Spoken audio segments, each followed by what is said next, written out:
morning, good afternoon, good evening, everyone. This is the first ever Medical Director Minute that's videotaped, so I apologize for not having my suit and tie on. Welcome to 2017. It's an exciting year to do EMS in Indianapolis, especially 2017 was a pretty big year for protocol changes, and I think a lot of you, appropriately so, have questions because there's a lot of new things, whether it be the addition of a new sedative agent, ketamine, to a new protocol altogether, the sepsis protocol. I think there's a lot of questions out there, and we want to use this opportunity to answer some of the more common questions that we have. And if you're watching this and you realize, man, this is leading to another question, don't worry, we'll do another one of these sessions, but also don't ever hesitate to email me any of your questions, or grab me at any time and fire off a question. You could call me, but I think eventually my wife would get tired of that. But don't hesitate to always ask questions about our protocols, because they are going to change. You know, this is a living document that changes all the time. I'm going to go ahead and hit you with a big change here right away, now that we've looked at it. But again, I want you to have that conversation. So before we get started with the actual questions, you'll have an email that you probably already read, but a big change already coming is the use of nasal capnography. When we developed this protocol, the intent was to really use this as a way to monitor airway and specifically ventilation status in patients that could have a potentially compromised ventilation. Really, this came off of things we've been doing in the emergency department for quite some time. Whenever we sedate a patient with any kind of agent, whether it be midazolam, Versed, ketamine, propofol, which we use in the hospitals, we actually will put these patients on nasal capnography as a way to detect if they're hypoventilating and determine whether or not we want to have any advanced airway support. And that was really the intent of nasal capnography, to use in these situations. Through a variety of reasons, it did get added to the reactive airways and obstructive airway protocol as a mandate that you put it on all patients with these conditions that you're treating. I'll go ahead and apologize, that was not our intent. I think while it may have some clinical utility, I don't think right now in the pre-hospital arena we have the tools available or the instruction available to react to these numbers. So you're essentially getting these numbers without any direction on where to go, and it's really not going to change your already excellent treatment that you're doing. So you'll see on an email, but basically we're going to remove this part from our protocol, and really it'll be a potential option in the event you're encountering severe respiratory distress. We wouldn't completely take it away, but there is no need to just universally place nasal capnography on all patients with COPD or reactive airway disease. Again, I'm happy to take questions as you kind of deal with that. So without further ado, we'll go ahead and get started. I have a list of questions. There are two people behind the camera who may be firing things out there. Feel free to ask questions. All right, so our first question, double sequential defibrillation. Is there an age requirement for double sequential defibrillation? Or I think the better question is there an age minimum? And the answer is technically no. Again, most of our patients, we're going to be using this on our adult patients, and we'll use it accordingly. But if you do encounter a pediatric arrest where you have somebody in true refractory VFib, it is okay to trial double sequential defibrillation. Now keep in mind that you still need to use the pediatric dosing for your 2 joules per kilo and the pediatric settings on your AED. So that is an important part. And actually for the second dose of the kid would actually be 4 Correct. joules. Second dose is going to be 4 joules. So again, typically if it's refractory VFib, you'll be using the 4 joules per kilo and then using your pediatric pads or your pediatric settings on your additional monitor on your AED. Now I do want to keep in mind, remember, as most of our causes of cardiac arrest in pediatrics is airway, so make sure you are ensuring adequate ventilation and before you really kind of start going down that route. So again, good question. Again, keeping in the theme of double sequential defibrillation, when we apply the front back pads during the double sequential defib during cardiac arrest, do we replace the CPR puck over the pads? Will this possibly damage either the pads or the puck? And if so, is everyone okay with the lack of QCPR data in this situation? I think, again, the whole theory behind double sequential defibrillation is you are changing the vector of energy and the maximum energy that's being delivered to the heart in fibrillation. So what I would recommend is that you actually, if the QCPR pad is in the way, you'll actually remove it to put that pad on. And I think that is okay, that we're okay with the lack of QCPR data in this situation. But once you've done that double sequential defibrillation, be sure to get that QCPR puck and pad right on there. All right. Sepsis. Get ready for the sepsis corner. A lot of questions about sepsis. This is a big change. So there seems to be some confusion about how much fluid you deliver in sepsis before going to Levophed. Can you clear that up for us? And as I look to my right, it is my computer with my protocol book open. And remember,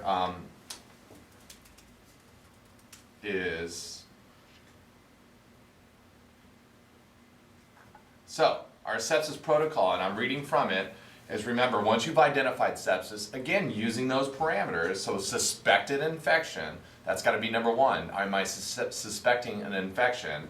And two or more of the other parameters. And I won't review those for you necessarily here.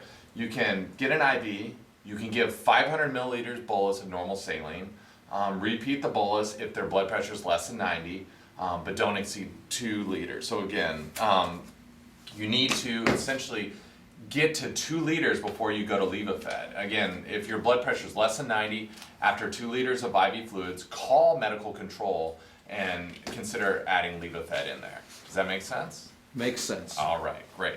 Keep it on. What if you have a patient with CHF? And this was a pretty common question, a great question, is what if I have someone with known congestive heart failure, and should I be giving them all this fluid and potentially making them worse? And the answer is yes, with an asterisk. And again, this is when we really got to kind of use your mind, get back to your physiology. Is congestive heart failure patients do get in septic shock. And what we found is even patients with CHF still need that fluid challenge. Is while they may not be able to handle it as well, and I'll get back to that in a second, they still need the fluid. We got to prime that pump, so to speak, before we add vasopressors. But what I would tell you in patients with congestive heart failure is that pitting edema, even crackles, is be gentle with the fluid. This may not be that protocol that says, okay, give 500 and repeat till I get the full 2 liters in before I give them the Levophed. You may consider a 500 ml, once you complete your 500 ml fluid challenge, do a really good assessment. Is their airway gotten worse? Specifically, has their respiratory status gotten worse? That means that they couldn't really handle that 500 mLs as well. So again, do a good reassessment after that 500 mLs, really pay attention to the respiratory status, and ask yourself, did they get worse after that 500 mLs? If the answer is yes, you may want to back off on the fluids and reach out to medical control on next steps. They may tell you, say, yeah, go ahead and start their Levophed, or hold off on any more fluids and keep coming to the hospital. Reach out to medical control. But on the flip side, if there's CHF, you've given them the 500 ml bolus, and in a good reassessment, they seem to be okay, and the respiratory status didn't worsen, you're okay to, again, try another 500 mLs. It's okay to be a little cautious. You may want to say, I want to give them 250, see how they do, and that's fine. I think this is one you really got to think your way through. So hopefully that makes sense to everybody. So again, in congestive heart failure and the sepsis protocol, you want to be cautious as you follow that protocol, but again, they still may need a good fluid challenge before you just jump to Levophed. You'll do them no good if you just go ahead and jump to Levophed and they've not been adequately resuscitated.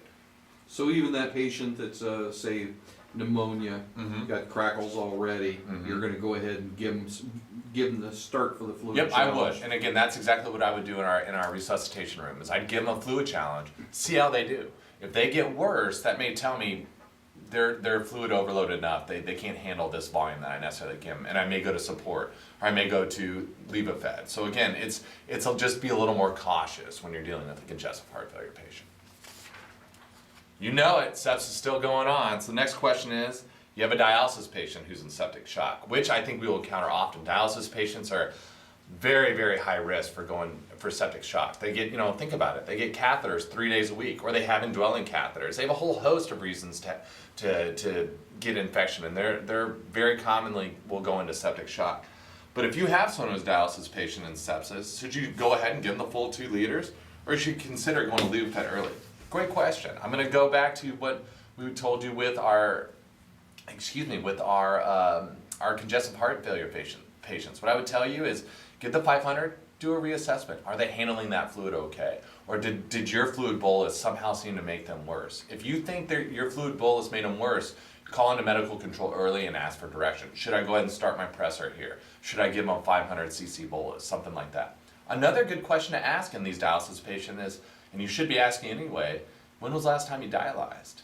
If they had a full run just an hour ago, and now they're febrile, you think they're infected and they're septic shock, they can probably handle that fluid. But if it's been a week and a half and they're septic, they could easily be fluid overloaded to start. So again, be very cautious on how you start those fluids. So again, very much like the the congestive heart failure patient. Good. Moving on to ketamine, everybody's favorite. Pretty astute question here. Is ketamine okay to use with a monoamine oxidase inhibitor or an MAOI? That's common. Many of the common antidepressants are out there. Is it okay to use on these patients? And is it okay to use on hypertensive patients? And the answer is, if they're in excited delirium and are a threat to you, yes, it is okay. But that's, again, why we monitor them. We get them on the monitor when it is safe. We get them on pulse oximetry. We get them on nasal capnography. You want to be able to monitor these patients. Ketamine, while it is more than likely has a larger safety profile than our Versed, it's not one of those drugs you can just kind of give it to them and just kind of relax and everything's okay. Remember, your choice to give it means you recognize they were in an emergency state. They were in an excited delirium and I had to intervene. So, but it is okay to give it in these drugs, but again, it doesn't mean you can't just stop monitoring them. You got to keep a close eye on these patients once you've sedated them. Good. Keeping on with ketamine. In the presence of a combative patient, is it okay to give it IN through the pants or through a shirt if we're struggling to restrain? Yes. Remember, lesson number 1 is protect yourself. If you cannot get access and you need to go through an article of clothing, that's okay. But again, it's all in how you document. Remember, it's important that we do document the need for ketamine in our medical record. Is listen, I felt there was a threat, they were in an excited delirium, I did not have time to expose the skin and I had to give it through a piece of clothing. And that's okay as long as you document the reason. Laziness is not the reason to give through the pants or through the shirt. Again, ideally we want to do an alcohol and some skin through the skin, but if the situation does not allow you to do that, make sure you are protecting yourself and giving it one way. That being said, as we enter winter season, I think today's high is 4 with a negative wind chill of negative 12. You got to realize the length of your needle there. This may not go through the standard 3 pairs of long underwear, down, winter vest, and some other things. So again, you got to make sure you are getting it in there. So you're not just introducing that 350 milligrams of ketamine to some down. So again, hopefully that's good. Moving on to trauma arrest. This is a huge change, and I think we're gonna have a few questions here. These are great questions. I hope to have more questions because this is a huge change. And honestly, as we speak, I'm setting up meetings to go talk to the coroner's office, to go talk to the police department. March 30th, pray for me because I have to talk to every prosecutor in Marion County. So that's going to be interesting. So I'll let you know how that goes. I may need some ketamine, but there's going to be a lot of questions because this is a huge change. This is a big change. Ever since I've been here, now getting 10 years, we've not worked. If your pulse is an apneic, we're not even starting. And the reason we did make this change, and this is a myth I want to dispel here, is not because, contrary to what some people are saying, that our trauma surgeons need more practice or our trauma centers need more trauma patients. That is not the reason. I assure you, the medical directors, we don't bow down to the unvalidated needs of our hospitals. We're here to practice the most evidence-based and best patient care for our patients, and that's based on evidence, not just for needs of patients. Believe me when I say that. So again, the reason for the change is that the way our trauma initiation guidelines were set up, they were not in line with the national standard that was set forth by the American College of Surgeons and National Association of EMS Physicians. For many, many years, we were not in line with the position paper that they had.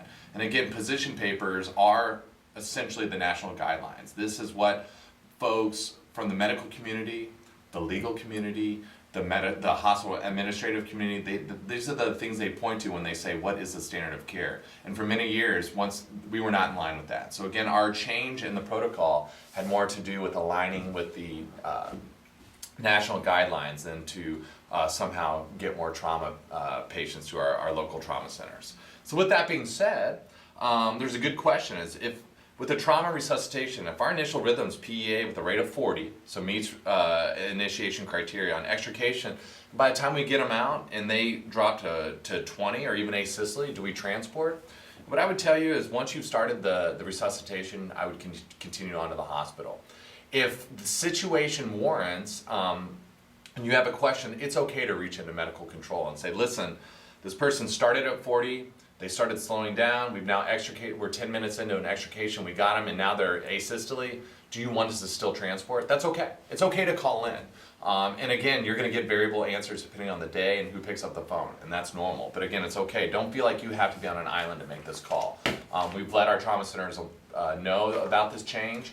But again, it's okay to call in. So essentially what I would tell you, if you get in a bind, if you start resuscitation, it's okay to continue on to the hospital. If you feel like this is nothing's gonna happen, nothing good is gonna happen, or it's gonna put you or the crew in danger, it's okay to call in and ask for cease orders.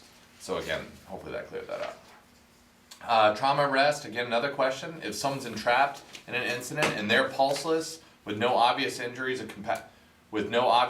incompatible with life, do we wait for the extrication to be complete or have a fire medic detect heart rhythm during extrication process?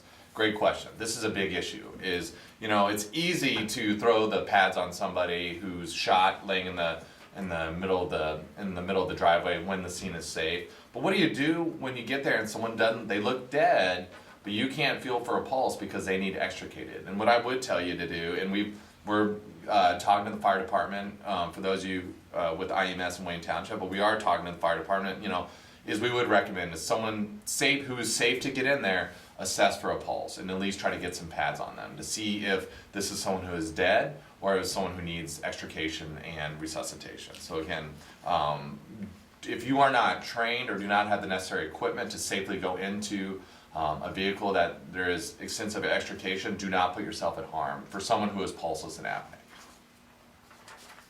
Which leads nicely into the question, what's the preferred method for heart rhythm detection? The pads or the EKG? Defib pads are okay. This can be safely done. They can detect electrical activity. It's essential two-step process, especially on, you got these big sticky pads as opposed to those little not so sticky EKG rhythm monitor stickers. So again, the pads are perfectly fine, and I would honestly recommend that for evaluation and traumatic arrest. Moving on, the doctors got a little fancy on this one, so I appreciate this question. It says in the protocol, if mechanism of injury was blunt or penetrating trauma to the chest, strongly consider bilateral needle thoracostomy. Someone said, is this fancy terminology for needle decompression? And yes, the answer is yes. It is fancy doctor talk for needle decompression. So another way of saying it, if the mechanism is blunt or penetrating to the chest and they're in traumatic arrest, strongly consider bilateral needle decompression. So again, thank you for bringing me back to earth. I was getting a little too big for my britches, I think, there. Moving on, we're almost done here, so I appreciate your patience. I think we have 3 more.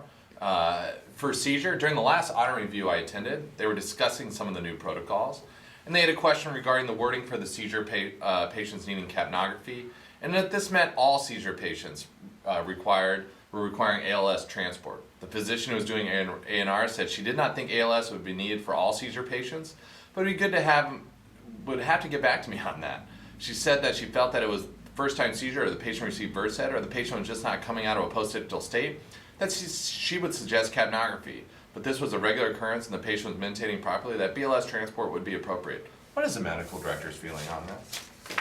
Well, let me tell you the medical director's feeling on this. If you get called to a seizure, this is an ALS patient. This is not someone who I believe should be transported BLS. Why? 2 reasons. One, and really the more important one, is seizures tend to happen in bunches.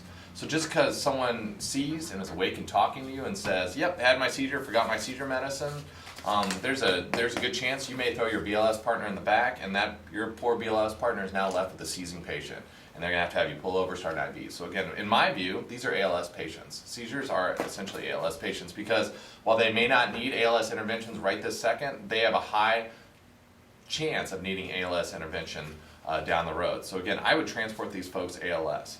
That being said, capnography for these patients, the reason is, again, if they're awake, alert, and mentating fine, and talking to you, you do not necessarily need to put them on capnography. But again, if they're post-ictal, I would strongly suggest capnography because, again, it's a way to assess their ventilation status. Do they need any ventilatory support? A lot of times, you'll see spikes in capnography way before you see someone's pulse ox go down. So again, it's one of those where you'll see, man, all of a sudden their capnography is jumping to 40, 50, 60, 70, And that'll happen way before their pulse ox drops even below 98%. So again, if you're back there and you get them on capnography, you may be able to recognize the need for some kind of ventilatory support, whether it be a simple jaw thrust or even bag valve mask ventilation in your patients, especially your postictal patients. So if you've given Versed or if they're postictal, really the two times that you want them on capnography. Yeah, very good question. So again, if you couldn't hear it clearly, you've given them Versed or they're postictal, I'd throw them on capnography. Again, a way to measure their ventilatory status. So moving on, so PEA asystole. Can you please clarify the cardiac arrest asystole PEA protocol? So we're going back a couple years, I like it. It states to place them on non-rebreather on the patient, but we have been educated that we only do this to patients who are in a shockable rhythm. Where that is that's on your initial approach. Remember, just go ahead and throw them on a non-rebreather as you do your first 2 minutes of CPR. And then that's when you're going to kind of make that breaking point. Is if it is no shock advised, that means PEA asystole, you can go ahead and do whatever airway maneuver you would typically do, whether it be a supraglottic airway, a non-visualized airway like a king, or intubation if that's your choice. If they are a shockable rhythm, then you're going to go ahead and leave them on the non-rebreather. Again, I would just say in a cardiac arrest, it's okay to go ahead and throw them on non-rebreather as you're setting up the pads and kind of doing your first round of CPR there. Hopefully that clears that up. Again, that way they're getting some oxygen, but again, more importantly, they're getting good chest compressions. And then again, if it's shockable, they're already on the non-rebreather, you're ready to go. If it's non-shockable and you're going to prepare to intubate or place a non-visualized airway, they've already been on some oxygen for a little bit. Hopefully that clears that up. Great question. Next question, second to last question, I believe. There's no more paper hiding under here. Has to do with VFib, VTAC. The protocol says, for witness to rest, apply the pads and defibrillator at maximum settings as recommended by the manufacturer. The manufacturer for Philips recommends 150 joules for an adult patient. Is that saying to defibrillate at the maximum setting for the defibrillator or at the maximum joule setting for the defibrillator? 200 joules for the Philips. I would use the manufacturer's maximum setting. So if Philips says 150, go ahead and give them 150. I know that it could go up to 200, but again, if Philips is saying go ahead and defibrillate at what Philips is telling you to do is 150 joules, that's okay. Give them 150 joules. This is one you really can't go wrong on, in my opinion. That. Last but not least, for these questions, and I think we have some folks who may give me a few more questions. For cardiogenic shock, since we're talking about fluid challenges and levofed, how much fluid do we administer per the cardiogenic shock protocol before switching to levofed? That's a good question. All right, our last question sent to us is about cardiogenic shock, and specifically, since we're talking about fluid challenges and levofed, how much fluid do we administer per the cardiogenic shock protocol before switching to levofed? And looking at my trusty protocols here is basically, if you're in cardiogenic shock, you can give a 500 ml bolus of normal saline, again, reassess them, and then contact medical control or the intended receiving facility to discuss additional fluid boluses and or the additional levofed. If you truly have somebody in cardiogenic shock, this is a good time to reach out for a lifeline. Again, remember, they don't have to squeeze. And levofed, as you all are recalling from your e-learning, is one that doesn't necessarily improve the squeeze. The levofed works by improving tone in the periphery, in the peripheral vasculature. That's what increases the blood pressure. And since we got away from dopamine, remember, increased a little bit of the squeeze and the rate. So levofed's a little different. So I would tell you in cardiogenic shock, give the 500 ml bolus. If they've not responded and you still believe they're in cardiogenic shock, call medical control. Say, hey, listen, you want me to give more fluids? Do you want me to give some levofed? What do you want me to do? Cardiogenic shock and pressors is incredibly difficult. To be honest with you, the best pressor out there is dopamine, which is used in the hospitals. There will be no dopamine protocol coming anytime soon. But again, it's tough, so I would reach out and ask for advice on that one. We got some questions from our studio audience here. All right, from our peanut gallery, we do have some questions. First question came up about atropine and pacing. Specifically is, why does the protocol tell us to give atropine when one, we know it doesn't work in high degree blocks, and two, what is our threshold? How much atropine should I give? Should I follow the protocol? Especially, and again, I'm talking high degree blocks here. So you get here and you have a 3rd degree block, or you have a Mobitz type 2, severe bradycardia.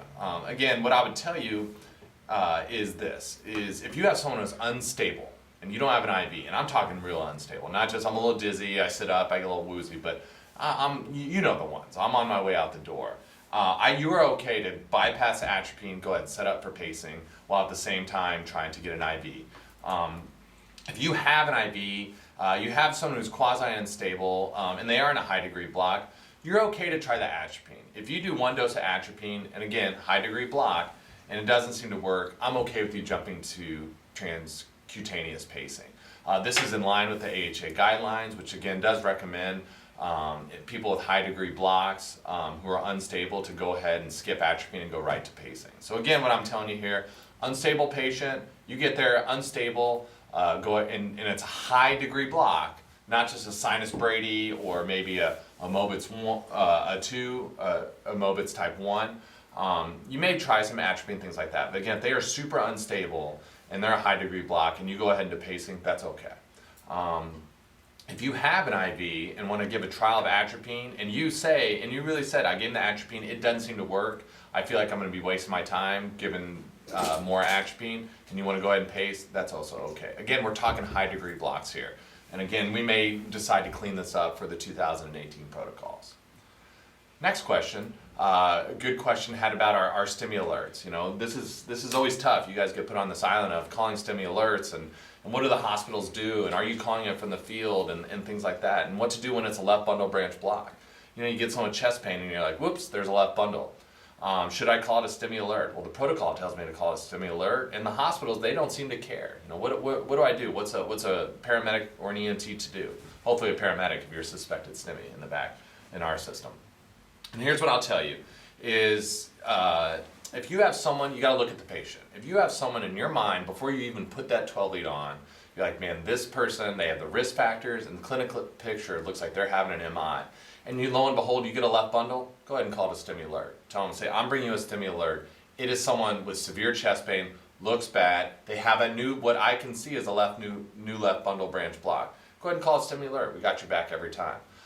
If you have someone who incidentally, you know, has some chest pain, but has a lot of things, looks okay, and you, lo and behold, you get a left bundle and it's new, what I would do is I'd call the hospital and I would say, listen, I have someone with chest pain, overall looks okay, but from what I can tell, has a new left bundle. See what the hospital wants to do. If they are putting the proverbial screws to you and say, are you calling this a STIMI? That's fine, call it a STIMI. But I would expect and be prepared for, when you get to the hospitals, not everyone's going to be, you're not going to have the cath team necessarily waiting for you. A lot of left bundles are still tough, whether it be pre-hospital or in the emergency department. What to do with the new left bundle. If they meet Scarboza's criteria, it makes it easy. But again, not everybody does that for you. So what I would tell you is go ahead and tell them what you have, or let them know, but don't get your feelings hurt if they don't rush this person off to the cath lab, if they do some confirmatory testing, because they could have access to an ECG that you don't necessarily have access to. Say, oh yeah, this guy was here last week, we didn't upload it, or it didn't get into our computer system, and he has a left bundle. So just be prepared for it and don't have your feelings hurt. We've had questions about how to integrate CPAP and end-tidal CO2. So Sean Christopher and Dr. O'Donnell are going to show a little bit about how to do that, and Dr. O'Donnell's going to talk a little bit about end-tidal and CPAP and when to use it. So again, real fast, what this is, as you've seen by the change now in emails, and if not, here's your additional reminders. We are going to tweak a little bit about when we're using end-tidal CO2 and reactive airway disease, COPD. Really, we're going to only use it for severe respiratory distress, i.e. patients that we're going to put on CPAP. You'll still use it for the other things after you've given ketamine or any kind of chemical sedation, but with regards to respiratory treatment, it's for severe respiratory distress. And where this is going to be valuable, and Sean will show you how to set it up, but where it's going to be potentially useful for you is you'll get some numbers to kind of just see how they're doing. If they're on CPAP and dwindling, it may be time to do a good mental status check. Is this person on CPAP in fact getting better, or they seem to be getting worse and hypoventilating? Remember, as people hypoventilate, CPAP doesn't do any good for them. So again, if they're apneic, it's not going to do any good. So if you suddenly have put them on, and despite this aggressive therapy, they're on the CPAP and their end-tidal is rising 70, 80, 90, 100, you may want to turn around and say, hey, Mike, you still with me? And because you may find out that they are in fact not. It's time to remove that CPAP and breathe for them. So again, this is why that we're tweaking the tool here a little bit. and we want to show you the use. It can also help differentiate between CHF and reactive airway disease too, because you can, to the shark fin versus. You can, right? And again, let me apologize for all this flipping and flopping. This is new, and especially in the pre-hospital arena, use of nasal capnography. So we're learning as we go a little bit, but again, it's not a particularly intrusive device that we can learn on. So if you've got a patient that has a shark fin, that means that that's reactive airway disease. So if they've got shortness of breath and they've got the shark fin, that would indicate that patient has reactive airway disease, and it's not their CHF. That's correct. So whereas if you have the patient that's short of breath and they don't have the shark fin, then you would lean more towards it being a CHF type of event. So, yeah, and that's correct. But again, I don't want this to substitute for good clinical assessment, judgment with the scene, looking at medications, listening to lung sounds, things like that. So Sean's going to show you how to integrate the CPAP with the end tidal. You can use the cannula underneath the CPAP, and it does seal. One of the things, the question was that going to cause a problem with the seal? And it doesn't. Go ahead, Sean. So we already have Mike here in his nasal cannula, and we have him on a SAT probe. And what I'm going to do is I'm just going to apply the CPAP. For the purpose of this video, I'm leaving it not connected to the O2 tank because it's so loud, but you should have it connected at this point in time. He's trying to smother me. We apply it to his face. As soon as we apply it to his face, we're going to get the effects of the CPAP. We've already sized this to his head. We cheated a little bit ahead of time for this video. And apply this to make it a little bit of a snug fit, not too snug.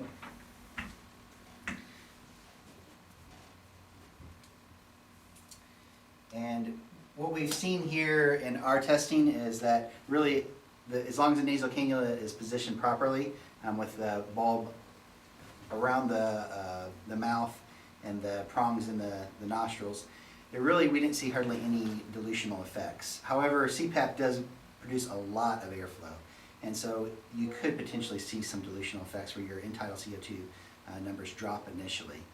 However, as you keep it on, that patient should trend. So if they trend, they stay the same, then it's really not making much of a difference in their end-tidal. And if they start to climb, then that's an indicator that, hey, this person may be hypoventilating, and at some point may need to be ventilated. Maybe not in the back of your ambulance, maybe at the setting of the ED. That's going to really be patient-specific, and you're going to have to make that good clinical judgment at the time that it happens.